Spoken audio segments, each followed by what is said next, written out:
오늘은 종려주일입니다. 아까 말씀드린 것처럼 예수님께서 이제 십자가에 달려 돌아가시기 전에 일주일 전에 예루살렘에 들어가세요. 입성하세요. 왜 예루살렘에 들어가셨느냐? 십자가에 죽기 위해서 들어가시는 거예요. 그런데 왕처럼 아주 당당하게 들어가셨지만 왕처럼 들어가신 것이 아니라 어린 나귀 새끼를 타고 초라하게 들어가셨어요. 그런데 그 들어가시는 모습을 보면서 사람들은 호산나 호산나, 우리를 로마의 압제로부터 구원하실 왕이 오셨다라고 막 외쳤죠. 그런데 3일 만에 5일 만에 이들의 모습이 완전히 바뀌어요. 이들이 결국은 예수님을 십자가에 못 박는 사람들이 됐고, 그렇게 예수님은 십자가에 죽으시는 일이 일어나게 됩니다. 그 종려주일, 종려나무가지를 흔들어서 환영했다라는 의미로 오늘 종려주일로 지키고요. 내일부터 일주일간, 금요일까지, 토요일까지 또 우리가 고난주간으로 지키게 되고, 다음 주일날은 예수님이 십자가에 죽으셨다가 3일 만에 다시 살아나신 그 예수 그리스도의 부활을 우리가 기념하는 부활주일로 지키게 됩니다. 이 고난주간 한 주간 지내면서 여러분들 조금 우리가 불편하더라도 주님께서 나에게 행하셨던 그 사랑의 은혜를 조금씩 경험할 수 있는 그런 시간이 되길 주님의 이름으로 축복합니다. 우리가 지금 교회 조금 이 스피커랑 음향 시설을 좀 바꾸면서 약간 소리가 이렇게 시금 소리가 나기도 하고 할 거예요. 이해해 주시기 바랍니다. 워낙 오래된 곳에 이렇게 나중에 공사를 하다 보니까 전기적인 문제가 조금 있다고 합니다.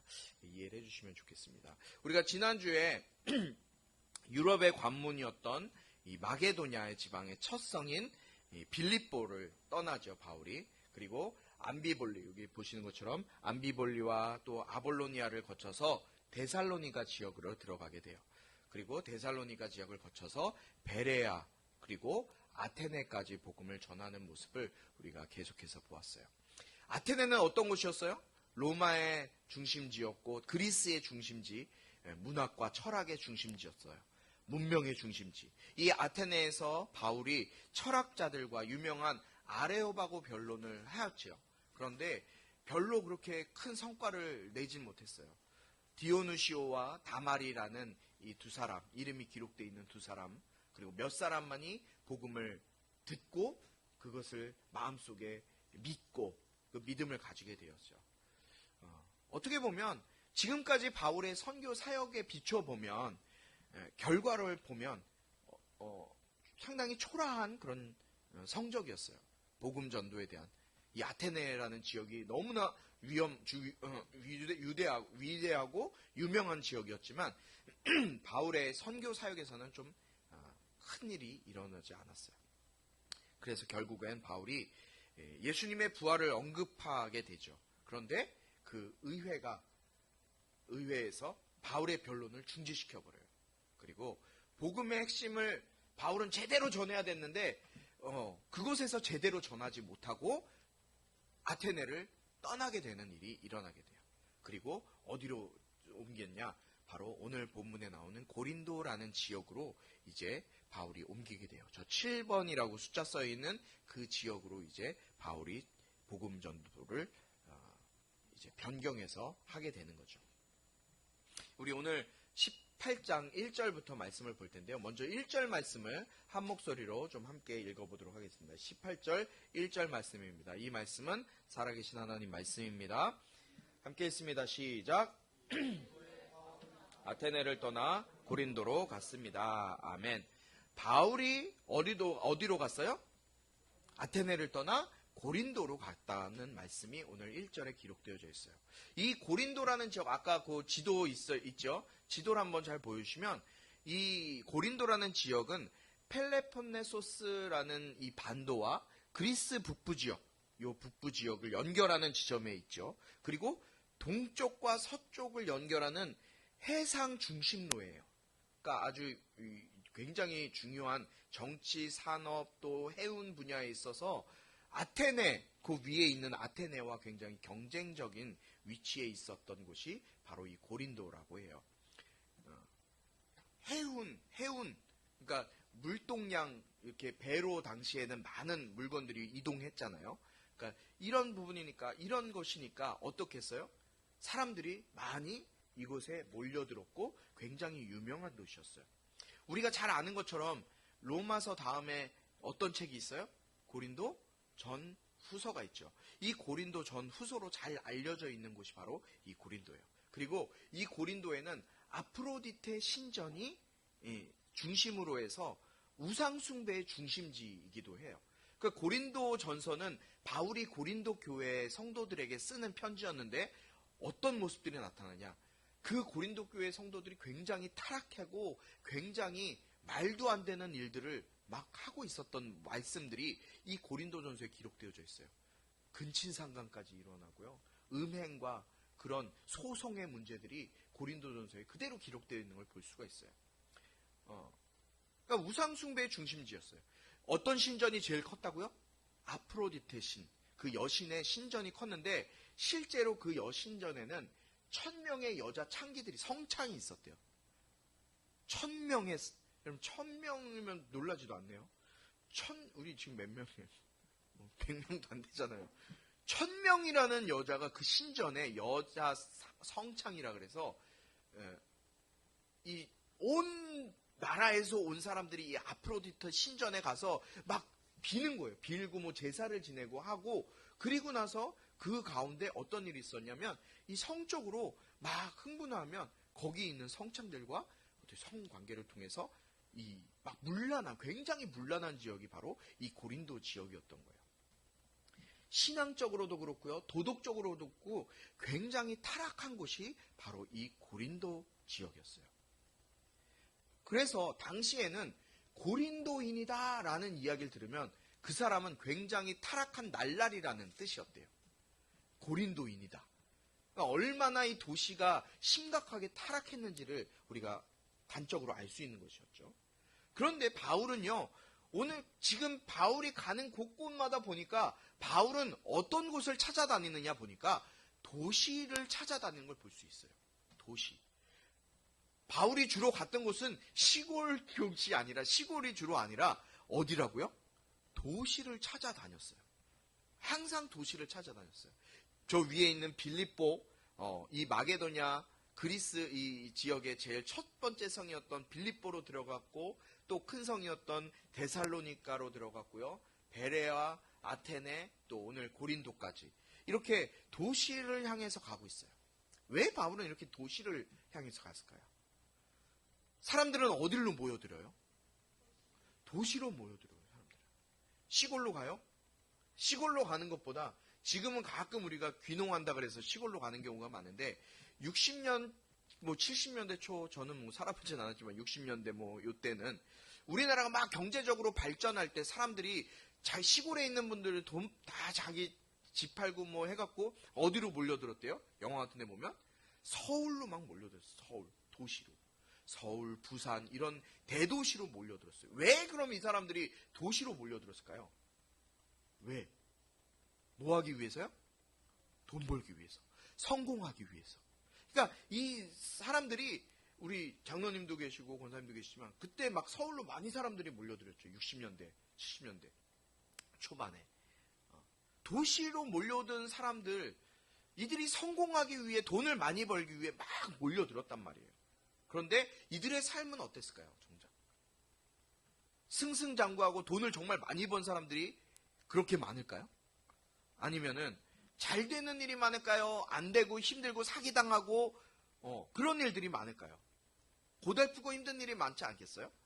수많은 사람들이 서울로 몰려들면 잠잘 곳도 부족하고 먹을 것도 부족하고 부족한 거 투성이에요. 항상 괴로움이 이들을 덮쳤고 힘들어하는 모습들이 이 사람들의 마음 가운데 남아있어서 그들의 마음은 항상 공허함 가운데 있었을 거예요. 현대 사회에서도, 우리가 살아가는 지금 사회에서도 우리가 성공하기 위해 사람들은 또 자신의 스펙을 쌓기 위해서 얼마나 노력하고 여념이 없습니까? 그렇지만 그럴수록 성공하려고 한 곳에 몰고 집중할수록 어떤 일이 일어나요? 사람들은? 현정아, 어떤 일들이 더 많이 일어나요? 그럴 때? 기쁨 는 일들이 더 많이 일어날까요? 그럼 어떤 일이 일어나요? 마음에. 상처가 생기기도 하고 사람들과의 문제들도 생기기도 하고 갈등이 일어나기도 하고 공허한 것으로 점점점 가득 차는 거예요. 공허함 때문에. 그래서 세상 사람들은 그 공허함, 뭔가 빠져있는 그 공허함을 채우기 위해서 어떻게 합니까? 술로, 또 도박으로, 마약으로 온갖 중독에 빠져서 그렇게 살아가는 사람들을 많이 보게 돼요. 바울도 이러한 도시를 다닐 때마다 그 공허함 속에 뭔가 해결하지 못한 영적인 갈급함 가운데 있는 사람들을 찾아서 그 수많은 사람들, 그런 영적인 갈급함과 공허함에 빠져있는 사람들에게 예수 그리스도로 그 공허함을 채워주기 위해 도시를 찾아서 복음을 전했던 거예요. 그래서 바울이 가는 곳곳마다 큰 도시에 복음을 전하는 것을 보게 돼요. 우리 2절, 3절 말씀 한 목소리로 같이 읽도록 하겠습니다. 2절, 3절입니다. 시작.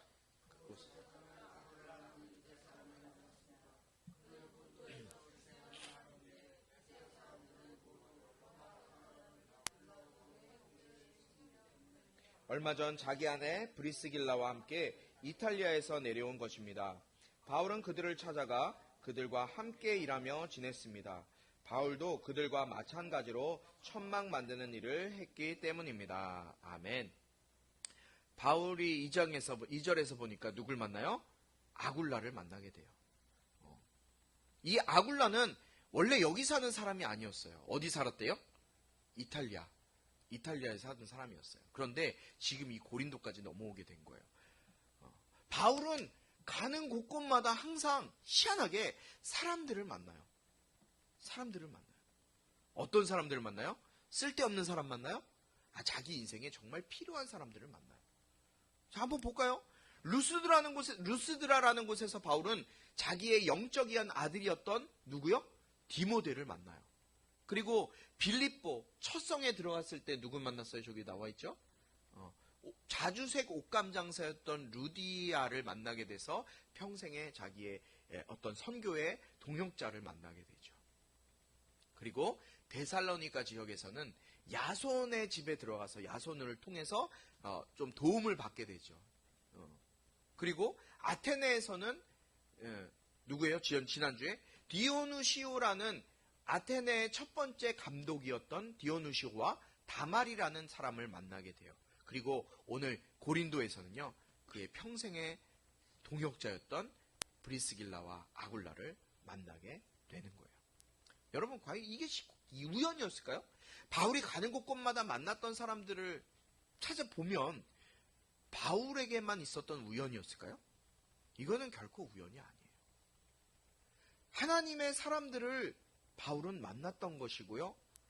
이 하나님의 사람들을 만나는 게 어떻게 우연으로 만날 수 있을까요? 우연으로 되는 게 아니에요. 우연으로 되는 것이 아니라 항상 바울은 하나님의 인도하심 가운데, 하나님의 계획하심 가운데 사람들을 만났던 것을 볼 수 있게 되는 거예요. 원래 이들이 살았던 곳은 어디라고요? 이탈리아예요. 이곳에 살던 사람들이 아니라 이탈리아에 살던 사람들이었지만 오늘 말씀의 3절에 보니까 글라우디오 황제, 이 로마대 글라우디오 황제 때 어떤 일이 있었냐면 유대인 추방령이 그 땅에 있어지게 된 거예요. 왜냐하면 이탈리아 로마로부터 고린도에 이주해서 이 고린도에 살던 사람들이 막 이주해서 흩어져서 살았는데 이 로마, 이탈리아의 지역에서도 하나님을 믿었던 유대인들이 막 그 땅에 정착한 거예요. 그런데 그곳에서도 극성 유대인들이 있었어요. 그 유대인들이 어떻게 했어요? 막 분란을 일으킨 거예요. 로마의 항의에서. 이탈리아에서 막 항의가 일어나서 글라우디오 황제가 이 지금 유대인들을 여기 있으면 여기 두면 안 되겠다. 그러면서 유대인들을 이탈리아에서 다 추방해요. 여기 이방인들은 이 땅에 살지 못하도록 다 내보낸 거예요. 그래서 이 브리스길라와 아굴라라는 이 두 사람이 지금 어디로 내려왔느냐? 고린도라는 지역에 내려와서 살게 된 거예요. 원래는 만날 수 없었던 사람이지만 하나님은 이 글라우디오 황제를 통해서 이 브리스길라 아굴라를 준비해 두셨어요. 어떤 일을 하고 있었어요? 이 사람들이 천막을 만드는 일을 하고 있었어요. 그런데 그 일을 누가 했냐? 바울 역시도 자기의 그 일이 천막 만드는 일이었어요. 바울이 아무것도 안 했던 것이 아니에요. 바울의 직업도 천막 만드는 일이었어요. 그러니까 바울이 자기와 비슷한 같은 일을 하는 그 일을 하고 있었던 이 사람들을 함께, 이 사람들과 함께 그곳에 머물면서 어떻게 했어요? 복음을 전할 수 있게 된 거예요.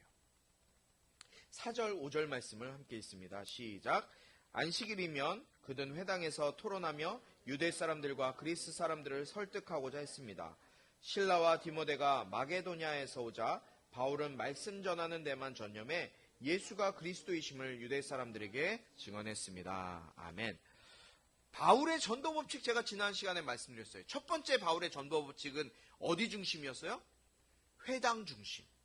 마을 중심이 아니라 회당 중심. 왜요? 회당에 어떤 사람들이 있었으니까? 하나님을 아는 사람들이 있었으니까. 하나님을 아는 사람들에게 또 그들이 구하고 찾고 지금까지 기다리고 있었던 메시아를, 그 개념을 알고 있었던 사람들에게 예수 그리스도를 전하는 것이 더 쉬웠어요. 그러니까 누구에게? 유대인에게 먼저 전한 거예요. 그러니까 회당 중심이었고, 두 번째는 어떤 전도를 했어요? 혼자 전도했어요?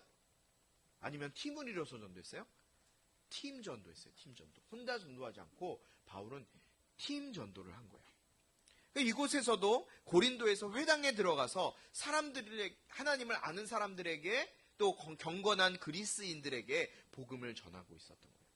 그런데 그렇게 전할 때 고린도에 있을 때 누구와 다시 만나게 되냐? 실라와 디모데를 6개월 만에 다시 만나게 돼요. 데살로니가에 아직 이 실라와 고린도가 있었기 때문에 그들이 와서 6개월 만에 다시 만난 거예요.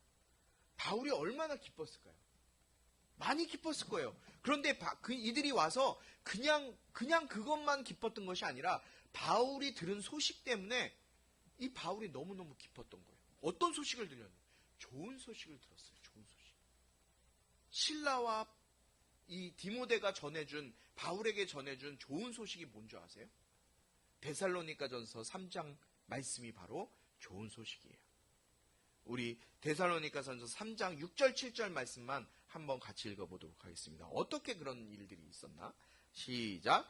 그러나 지금은 디모데가 여러분에게서 돌아와 여러분의 믿음과 사랑에 대해 기쁜 소식을 우리에게 전하고 또 여러분이 우리에 대해 항상 좋은 기억을 갖고 있고 우리가 여러분을 보고 싶어 하듯이 여러분도 우리를 간절히 보고 싶어 한다고 전했습니다. 그러므로 형제들이여 우리가 모든 궁핍과 환난 가운데 여러분의 믿음으로 인해 위로를 받았습니다. 아멘. 실라와 디모데가 어디서 왔어요? 데살로니가에서 왔어요. 데살로니가에서 온 이 편지를 가지고 온 이 디모데와 실라를 통해서 들었던 말씀이 뭐예요? 너무너무 우리를 향한, 바울을 향한 기쁨과 사랑의 말씀이 그대로 남아있다. 아직 그 데살로니가에 그대로 남아있다라는 소식을 들은 거예요. 우리가 지난 시간에도 들었지만 바울이 2차 전도여행을 떠난 이유가 뭐예요? 첫 번째 전도여행이 다 끝나고 2차 전도여행을 떠나게 된 이유가 무엇이었어요? 1차 전도여행에서 자신을 통해서 세워진 교회들을 돌아보기 위해, 그 교회들이 잘 서져 있는지, 잘 세워져 가고 있는지, 분란은 일어나고 있지 않는지, 그 교회가 말씀 안에서 잘 크고 있는지를 돌아보기 위해서 바울이 2차 전도여행을 떠난 거거든요. 교회를 찾아보기 위해. 그러니까 6개월 동안이나 그 교회에 대해서 당시에는 뭐 전보가 있었습니까? 전화가 있었습니까? 편지도 제대로 하지 못하는 그런 시대였단 말이에요. 그 데살로니가의 교회, 자기가 세우고 온 교회의 소식이 너무나 궁금했을 거예요. 그 교회 어떻게 잘 되고 있는지. 그런데 자기의 영적인 아들이었던 디모데가 그곳에 아직 남아있었고 6개월이 지난 후에 그 교회의 소식을 들었는데 그 교회의 소식이 어떤 소식이에요? 나쁜 소식이에요? 좋은 소식이에요? 좋은 소식을 들은 거예요. 얼마나 기뻤어요. 아름답게 교회가 세워져가는 모습을 본 바울의 마음이 너무너무 기뻤다는 거예요. 기뻤을 거예요. 그리고 이 편지를 받은 바울은 너무너무 뿌듯했어요. 그래서 다시 그 데살로니가 교회에 편지를 보내게 됐고 첫 번째, 두 번째 편지를 보낸 거예요. 어디서? 고린도에서. 그래서 생겨난 성경책이 뭐예요? 데살로니가 전후서예요. 데살로니가의 교회에 보낸 편지. 그래서 전서는 첫 번째 편지가 전서고요. 후서는 두 번째 편지라는 거예요. 그러니까 바울이 이 고린도에서 1년 6개월간 너무너무 감사하게 1년 6개월간 머물면서 그곳에 이제 편지를 보내게 된 거예요. 그리고 디모데와 실라가 고린도에 와서 함께 동역하면서 팀 사역을 쭉 진행하고 있었어요. 근데 그렇게 팀 사역을 하는 이 바울은 어떻게 사역했는지 아세요? 5절 후반절에 보니까 뭐라고 기록되어 있습니까? 말씀 전하는 데만 전념해 예수가 그리스도이심을 유대 사람들에게 증언했습니다. 라고 기록하고 있어요. 여러분, 저는 여기서 말씀 전하는 데만 전념했다라는 것을 개역개정 성경에서 뭐라고 기록되어 있나 봤더니 이렇게 기록되어 있어요. 한번 볼까요? 시작. 실라와 디모데가 마게도냐로부터 내려오매 바울이 하나님의 말씀에 붙잡혀 유대인들에게 예수는 그리스도라 밝히 증언하니. 하나님의 말씀에 붙잡혀. 여러분, 이게 중요해요. 다른 것이 중요한 게 아니라 바울은요, 하나님의 말씀에 붙잡혔다는 거예요. 다른 역본들 보면, 다른 번역서들 보면 다 하나님의 말씀에 붙잡혀 있다라고 기록하고 있어요. 그래서 우리는 우리말 성경보다는 개역개정이나 개역성경의 이 번역이 더 맞다고 생각돼요. 하나님 말씀에 붙잡혀. 여러분, 하나님의 말씀에 붙잡히게 되길 주님의 이름으로 축복합니다. 하나님의 말씀에 붙잡히지 않으면요, 그냥 살다 가는 거예요. 그냥 대충 사는 거예요. 여러분, 여기도 앉아있죠? 여기 사람들이 이렇게 그냥 어떻게 끌려와서 앉아있기도 하고, 뭐 그냥 앉아있죠. 그런데 여러분들이 하나님의 말씀에 붙잡힌 바 되지 않으면요, 결코 구원받을 수도 없고요. 여러분들의 인생은 변화될 수 없어요. 하나님의 말씀에 붙잡혀서 그 말씀이 내 말씀으로, 내 안에 말씀하시는 하나님의 말씀으로 들어오게 될 때, 그때 우리는 교회를, 주님을 떠나지 않게 되는 거예요. 여러분들에게 말씀을 매일매일 읽으라 하는 이유가 뭐예요? 하나님의 말씀이 정말 내 삶 가운데 들어오지 않으면, 말씀을 듣지 않고 그 말씀에 귀를 막고 목사님이 여기서 앞에서 하는 말씀이나 주님 매일매일 선포되어지는 그 말씀을 여러분들이 듣지 않으면요, 아무 의미가 없는 거예요. 여러분들이 다 장성하고 대학교 가고 청년 되고 직장 생활하고 말씀에 붙잡힌 바 되지 않으면 다 떠날 수밖에 없어요. 세상으로 떠날 수밖에 없는 거예요. 그거 역시도 제가 어떻게 할 수 없어요. 말씀 봐라, 말씀 보자 라고 이야기는 하지만 그 말씀을 붙드는 것, 여러분들이 하나님의 말씀에 붙잡힌 바 되는 것은 제가 할 수 없는 거예요. 성령님이 붙잡아 주셔야 되는 거예요.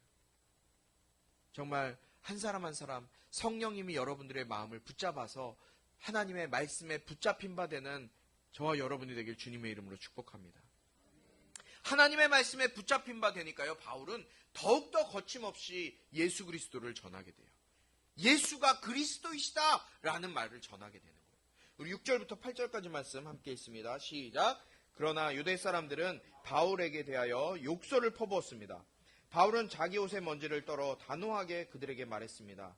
여러분들이 멸망해도 그것은 여러분들의 책임입니다. 나는 이제 책임이 없습니다. 이제 나는 이방 사람들에게 가겠습니다. 그러고 나서 바울은 회중을 떠나 집으로 갔습니다. 그는 하나님을 경외하는 이방 사람인데 그의 집은 회당 바로 옆에 있었습니다. 회당장 그리스보와 그 온 집안이 주를 믿게 됐고 바울의 말을 들은 다른 많은 고린도 사람들도 믿고 침례를 받았습니다. 아멘. 바울은요, 더욱더 담대하게 예수가 그리스도이십니다 라는 것을 전했어요. 그러니까 바울이 예수가 그리스도이심을 증거하니까 또 유대인들이 가만히 있었어요? 어떻게 했어요? 또 바울에게 대들면서 오늘 욕하는 거예요. 아니, 어떻게 하나님, 예수가 그리스도야? 예수가 어떻게 구원자냐? 라면서 대들면서 막 욕을 하는 거예요. 이렇게 되니까 바울이 어떻게 했다 그랬어요? 옷에 먼지를 떨어요. 옷에 먼지를 떨면서 여러분이 멸망해도 이제는 내 책임 아닙니다. 여러분들의 책임이에요. 나는 이제 책임 없어요. 나는 이제 이방 사람들에게 가겠습니다. 라면서 바울이 선교의 방향을 확 이방인들에게 틀어버리는 거예요. 여러분, 예수님께서 12사도를 선택하신 이후에 천국이 가까이 왔음을 선포하셨어요. 회개하라, 천국이 가까이 왔다 라고 선포하시고 나서 마태복음 10장에 뭐라고 말씀하셨냐니까, 누구든지 너희를 환영하지 않거나 너희 말에 귀 기울이지 않으면 그 집이든 그 마을이든 떠날 때 발에 묻은 먼지를 떨어버려라. 내가 진실로 너희에게 말한다. 심판날에 소돔과 고모라가 그 도시보다 차라리 견디기 쉬울 것이다. 예수님이 하신 말씀이에요. 예수님이 어떻게 하라 그랬어요? 발이나 몸에 묻은 먼지를 떨어버리고 그냥 저주하고 떠나라 그랬어요. 어떤 말로요? 심판날에 소돔과 고모라가 그 땅보다 덜 것이다. 여러분들 소돔과 고모라 들어봤죠? 소돔과 고모라 어떻게 됐어요? 유황불이 떨어져서 그 도시가 불타 없어졌어요. 뒤를 돌아보던 롯의 아내는 어떻게 됐어요? 소금 기둥이 되어버렸어요. 돌 기둥보다는 소금 기둥이 돼요. 너무너무 그 도시가 타락하고 하나님의 말씀에 전혀 위배되는 모습을 살았기 때문에 하나님께서 그 도시를 불과 유황으로 심판하신 거예요. 그런데 그 땅이 그거보다 더 심해질 거라고 경고하시는 거예요. 여러분, 지금 이 시대는 어떤 시대일까요? 지금 우리가 사는 시대 그런 시대 아니에요? 더 험악하고 더 죄악에 물들어 사는 시대예요. 그럼에도 불구하고 지금도 교회에서는 계속해서 예수 믿으세요. 제발 예수 좀 제대로 믿으세요. 말씀 들어야 됩니다. 말씀 듣지 않으면 죽어요. 예수 믿지 않으면 영원히 지옥에 떨어질 수밖에 없어요. 라고 얘기하는데, 너나가 들으세요. 너나 믿으세요. 여전히 이렇게 받아들이고 심각성을 못 느끼는 사람들이 너무나 많이 있다는 거예요. 어떻게 합니까? 주님 어떻게 합니까? 안타까움은 있죠. 여러분, 이 자리에 지금 예배하고 있지만 여기서도 천국에 갈 수 있는 사람과 천국에 가지 못하는 사람 분명히 나뉠 거예요.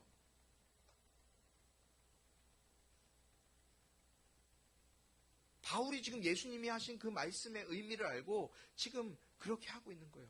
왜 그럼 예수님이 이렇게 저주의 말을 퍼부으셨을까요? 왜? 정말 그들이 저주스러워서요? 그것보다 하나님의 말씀이 선포되었는데도 불구하고 하나님의 말씀을 받아들이지 않고자 하는 그 마음, 경멸하는 그 마음에 대한, 그것에 대한 경고를 주님이 하신 거예요. 그러자 회당 옆에 사는 회당장 디도 유스도의 집에서 이제 복음을 전해요, 바울이. 이번에도 바울은 주님의 복음을 전하게 되는데, 이 디도 유스도가 도움의 손길을 펼치게 되죠. 이것 역시도 예수님께서 유스도를 통해서 하게 하신 거예요. 바로 옆에 회당 바로 옆에 있는 곳에서 바울은 그곳에 선교의 전초기지로 삼아서 또 그 고린도 땅에서 복음을 전하게 돼요. 그렇게 되었을 때 회당장 그리스보와 그의 온 집안과 더불어서 어떤 일이 일어나게 됐어요? 그들이 회당장이었어요. 회당장이었지만 그들이 예수님을 믿고 그 가족이 침례를 받는 놀라운 역사가 나타나게 돼요. 믿을 것 같지 않았던, 유대주의에 완전히 찌들어 있던 그 회당장이었던 그 회당장 그리스보가 예수님을 믿게 되는 역사가 나타납니다. 우리 9절부터 17절까지 교독하도록 하겠습니다. 제가 먼저 읽습니다. 어느 날 밤 주께서 환상 가운데 바울에게 말씀하셨습니다. 두려워 말라. 잠잠히 있지 말고 말하여라.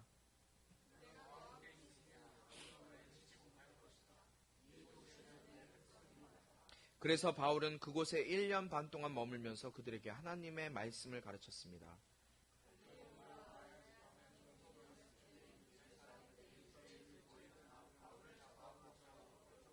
이 사람이 율법에 어긋난 방법으로 하나님을 섬기라고 사람들을 설득하고 있습니다. 라고 고소했습니다.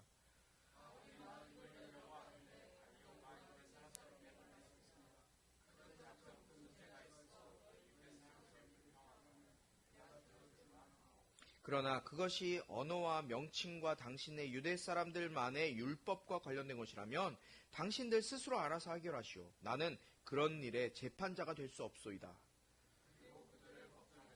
함께 했습니다. 그러자 그들 모두는 회당장 소스데네를 붙들어 법정 앞에서 그를 마구 때렸습니다. 그러나 갈리오는 이 일에 전혀 상관하지 않았습니다. 아멘. 이렇게 회당장 그리스보가 예수님을 믿고 침례받게 된 이후에 주님께서 환상 가운데 바울을 위로해 주세요. 어떤 위로를 위로해 주세요? 오늘 9절 말씀을 보니까 두려워 말라. 잠잠히 있지 말고 말하여라. 아무도 너를 해치지 못한다. 이 도시에는 내 백성이 아주 많이 있다. 주님이 바울을 위로해 주세요.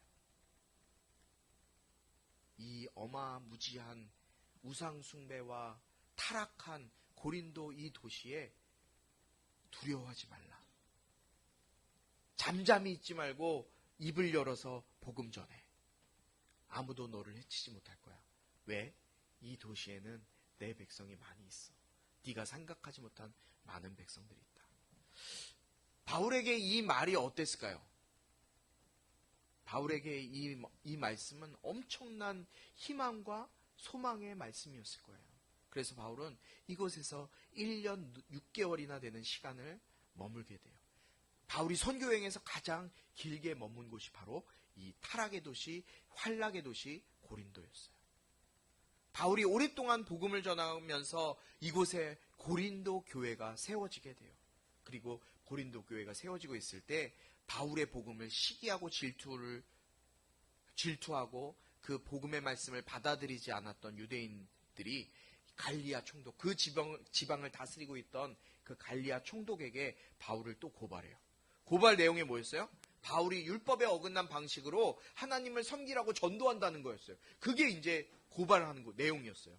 그러니까 바울이 이 말에 대해서, 이 자신들이 고발당한 것에 대해서 이 갈리오 총독에게 변론하려고 할 때 갈리오 총독이 변론을 막아요. 그러면서 오히려 이 문제는 지금 너네들 종교 문제이기 때문에 이거는 법정에서 로마의 법정에서 다룰 문제가 아니야 라면서 돌려보내요. 바울이 변론하려고 했는데 변론할 기회도 주지 않고 그냥 돌려보내는 거예요. 그런데 유대인들이 자신들의 소송이 막히니까 어떻게 했어요? 회당장 소스데네를 이번에는 붙잡아서 그를 때려버려요. 그런데 여러분, 소스데네가 나중에 어떻게 된 줄 알아요? 이 회당장 소스데네, 이 지금 바울 때문에 채찍 맞고 두들겨 맞은 이 소스데네가 바울의 형제라 불림을 받아요. 고린도전서 1장 1절에 이렇게 기록되어 있어요. 하나님의 뜻에 따라 그리스도 예수의 사도로 부르심을 받은 바울과 형제 소스데네는, 고린도전서 1장 1절이에요. 이 소스데네가 바로 고린도에서 바울 때문에 유대인들에게 매맞은 사람이에요. 여러분, 아테네에서 성공적인 선교 사역을 감당하지 못한 이 바울은 어쩌면 이 전도 선교에 대한 사기가 많이 꺾였을 거예요. 그럼에도 불구하고 바울은 주님이 격려해 주신 그 격려로 고린도 교회를 아름답게 세우게 돼요. 그리고 복음의 아주 많은 결실들을 맺어가는 것을 보게 돼요. 그리고 아시아로부터 시작해서 어디로요? 유럽으로 복음이 확장되는 틀을 이제 마련하게 됩니다. 여러분, 우리는 지금 마태복음 28장 18절에서 20절 말씀 뭐예요? 하늘과 땅의 모든 권세를 내가 너희에게 내게 주셨으니 그러므로 너희는 가서 모든 족속으로 제자를 삼아 아버지와 아들과 성령의 이름으로 침례를 주고 내가 너희에게 분부한 모든 것을 가르쳐 지키게 하라. 보라, 내가 세상 끝날까지 너희와 항상 함께 있을 것이다 라는 이 마태복음 마지막 예수님의 지상 명령, 그 명령의 말씀의 성취, 그 성취를 우린 눈으로 말씀을 통해 보고 있는 거예요. 하늘과 땅의 모든 권세를 내게 주셨으니 너희는 가서 모든 족속으로 제자를 삼아라. 아버지와 아들과 성령의 이름으로 침례를 주어라. 그리고 내가 너에게 분부한 모든 것을 가르쳐서 저들이 지키게 하라. 하나님의 말씀을 가르쳐서 지키게 해라. 내가 세상 끝날까지 너희와 함께 할 것이다. 세상 끝날 때가 언제예요? 예수님 다시 오실 때. 예수님은 분명히 다시 오세요. 다시 오실 때는 그때는 구원 주러 오는 게 아니라 심판 주러 오신다고 그랬어요. 여러분 지금 오늘 5일 유성 장날 저 바깥에서 교회 나가지 않고 다 즐겁게 돌아다니는 사람들 정말 미안한데 저들을 결국 천국이 아닌 심판을 통해서 지옥에 갈 수밖에 없는 인생이 되는 거예요. 예수 믿지 않으면. 이 자리에 예배하는 사람들 중에 예수를 나의 주님으로 모시지 않은 사람, 예수님이 나의 주인이십니다. 내 맘대로 사는데 이게 당연한 거지, 예수가 무슨 내 주인이야? 아니요. 예수를 내 주인으로 모시지 않는 사람, 미안하지만 예수님의 십자가에 죽으심과 관련이 없어요. 세상에서 우리가 걱정과 고민, 두려워하고 떨며 개인의 문제에 대해서 허덕이며 어찌할 바 모르고 살아가고 있는 그런 성도가 있을지도 모르겠어요. 그런데 오늘 주님이 바울에게 하신 말씀을 기억하시기 바라요. 두려워하지 말라. 잠잠히 있지 말고 말해라. 고백해라. 내가 너와 함께 있으니 아무 걱정할 것 없다. 너를 아무도 해치지 못할 것이다. 이 도시에는 내 백성이 많다. 하나님의 백성, 하나님께서 준비하신 백성이 이 땅에 많이 있다는 거예요. 여러분, 우리 교회가 아직은 이렇게 부족하고 연약하지만 하나님이 우리 교회를 선택하시고 우리 교회에게 맡겨주시고 붙들어 주실 영혼들이 많이 있을 줄 믿어요. 우리가 이렇게 스스로 고백할 수 있는 방법 뭘까요? 하나님 말씀에 붙잡힐 때, 하나님 말씀에 붙잡히면 이것이 우리의 고백이요 간증이 되는 거예요. 여러분, 하나님의 말씀을 우습게 여기지 마세요. 하나님의 말씀은 한 자라도 땅 아래 땅으로 떨어지는 말씀이 없어요. 다 이루어질 거라고 말씀하셨어요. 한 자라도 땅에 떨어짐 없이 하나님의 말씀은 모두 이루어질 거예요. 마지막 지금 모든 것이 이루어졌고 한 가지 이루어지지 않은 게 있어요. 그것이 뭐예요? 예수님의 다시 오심이에요. 이번 우리가 고난주간과 부활주의를 맞이하면서 다시 오실 주님을 기대하며 맞이하는 우리가 되길 바라요. 여러분, 두렵고 떨리는 마음으로 하나님의 말씀을 읽고 외우고 묵상하면서 그 말씀에 붙잡힌 바 된 그런 바울이 경험한 예수님의 음성을 저와 여러분이 경험할 수 있게 되길 주님의 이름으로 축복해요. 여러분, 주님은 이 도시에 여러분 주변에 주님의 백성들을 많이 준비해 두셨어요. 여러분들을 도울 수 있는 손길도 주셨고요. 여러분의 조력자를 주셨고요. 동역자를 주셨어요. 우리 꿈꾸는 교회의 동역자도 고쳐주셨어요. 여러분은 이 세상에 만남은 우연이 없어요. 하나님의 계획 가운데 여러분이 만나게 됐고 우리가 만나게 된 거예요.